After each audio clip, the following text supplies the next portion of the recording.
I would say the band that pretty much influenced me the most, and you know, as far as like being to like wanting to be on a stage and do this and record music, I think would be Metallica.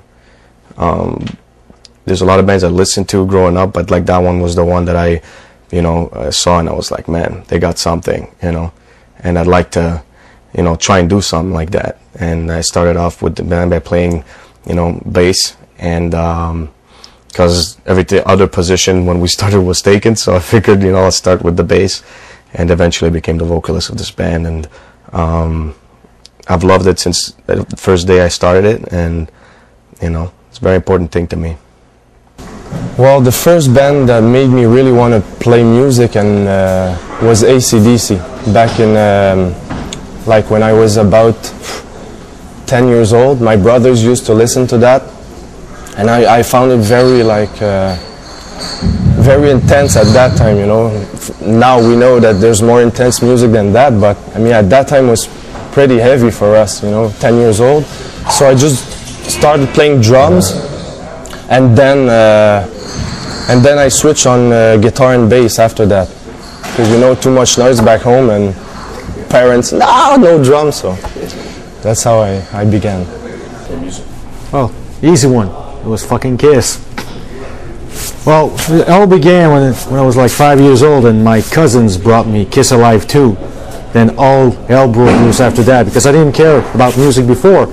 So when I saw like the four-figure people on that cover, I was like, well, that's it. When I heard all the pyros, all the crowd coming up, I was like, that's it. That's what I want to do in my life. And basically, I've been standing up for that since that time. So that's why I've been wanting to play music. When I grew up, I was about 10 years old, and my mom took me to an Iron Maiden concert downtown Montreal, and from that point on in my life, I just wanted to play guitar and try to be like them. And as I grew older, then we started the band, and that's what brought us together today. I never thought we would break the charts.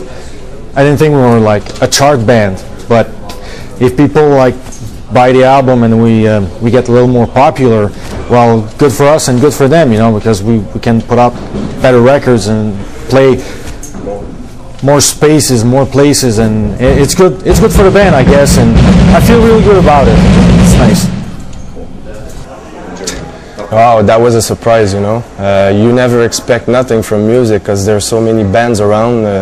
It's a passion for us. You can't be doing music for 15 years or 10 years or whatever and just doing it for, let's say, music or girls or whatever, you know. You do it because you like it, and whatever comes with it, it's perfect. So when I invite our fans on stage, it's because it's the moment when we can like share our music together. You know, they like our stuff, they sing our lyrics, and they could do it with me when I have the opportunity to do it. Obviously, we can't do that everywhere we go, but when I have the chance to do it, and the club is cool with it, of course, it's something that I love to interact. You know, even sometimes in the afternoon, we'll get with the tour bus to the venue, and we meet some people that are already there, like drinking already in the parking lot.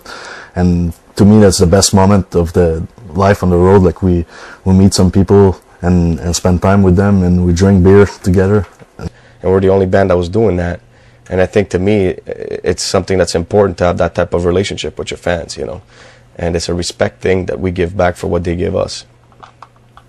I wanted to play guitar, but I was a crappy guitar player, so I said, why not drums? So I started playing drums and take lessons, and yeah, I took them when I was young, but now, no, I'm just playing by myself. You know. I did at the beginning. I used to study classical guitar for about 2 years, and then I studied electric guitar for 1 year. But most of what I know today was pretty much self-taught. I made my own theory of music, and that's what gave me, I think, the ability to play what we do with Kataklysm and try to be a bit different than what the other band are doing today. I wish.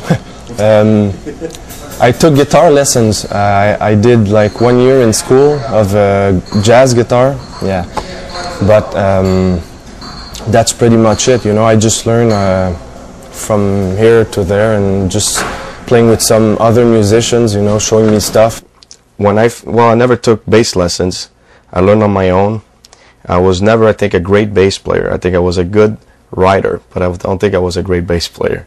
And I don't know why I never really wanted to take lessons. I think maybe because I wasn't sure about wanting to play that instrument forever. But I did take vocal lessons after I did the Prophecy record, because I was losing my voice a lot on live, and I figured it was time for me to, you know, really, if I wanted to take this in a positive way, was like to really, you know, bring it to the next level and really, you know, learn how to do it properly, which you know, I think I'm getting better with each record on it, and the lessons definitely helped me. I know the boys for almost half my life now, so we have a special thing together, a special chemistry that cannot be found elsewhere. And it all blends in real good. So we put all our little inputs, and that makes the magic come alive, you know. I think we're a band that has a lot of heart, and being the underdog, I think, for many years, I think is one thing that's driven this band to like try to prove to the world that we are an A-list band. That's why we don't hit each other with baseball bats or just go nuts. And we like to keep it like a close family thing together when we're on the road. We have all the same vision. We're going that way, so I mean, it's pretty easy, you know, just being with friends and jamming out music on stage and wherever we go. So that's basically it. I put my priority right now on Kataklysm. I love to tour, and we're still young, and I want to tour as much as we can. And between the tours, I can find time to produce other bands and work in the studio. That's a hard one. Drinking, I guess. Oh man. I used to ski a lot when I was younger, you know, alpine skiing. I drink. That's it. I listen to music and I play music. That's it, man. It's your life, huh? My life. Some countries were like very amazing scenery-wise, especially back in Germany, south of Germany. It's amazing where a nuclear blast is. You have all these mountains and the village right in between it, and that's really amazing. You know, when you wake up in the morning, you see that. So I like that. You like nature? Right? Yeah. Not so much cities. That's amazing. Every place we've played in Germany was amazing. So I guess it stayed in my heart. I love every other country, but Germany is the main one for me, I guess. Well, my favorite drink for about 10 or 12 years was beer. I used to drink a lot with Max, and because we used to live like very close, so we'd get drunk a lot and beer. But nowadays more like maybe vodka and let's say vodka and, you know, mixed with whatever I have, you know. And he kept feeding me those drinks, vodka and Red Bull, and I drank too much. I got so sick. Next day when I got back home, it was a nightmare. We had 2 planes to take, and I was so sick on the planes. I was having shivers, the runs, the pukes, everything, name it. And it took like a week to get up from that. It was on the tour we did with Cannibal Corpse in 2004, I think, and we were playing Pittsburgh, and I think George had a problem with his with one of his lungs. I think he had an infection in the lungs, and I was on the side of the stage, and those guys, you know, Cannibal Corpse are very respectful guys to their fans, and, you know, they didn't want to cancel the show, so they played an instrumental set, and they had their fans going on stage and like help them out. And Alex, you know, I was on the side of the stage, and Alex looked at me and says, "Hey man, come on stage and do a song." And I did the Strip, Rip and Strangled with them, and it was a real cool time. I had a really good time doing it too. I think for me, the first time I set foot in Europe in '95, we made our first tour with Deicide, and it was an incredible experience for me. Like it was only 2 weeks tour, but I'll remember it all my life.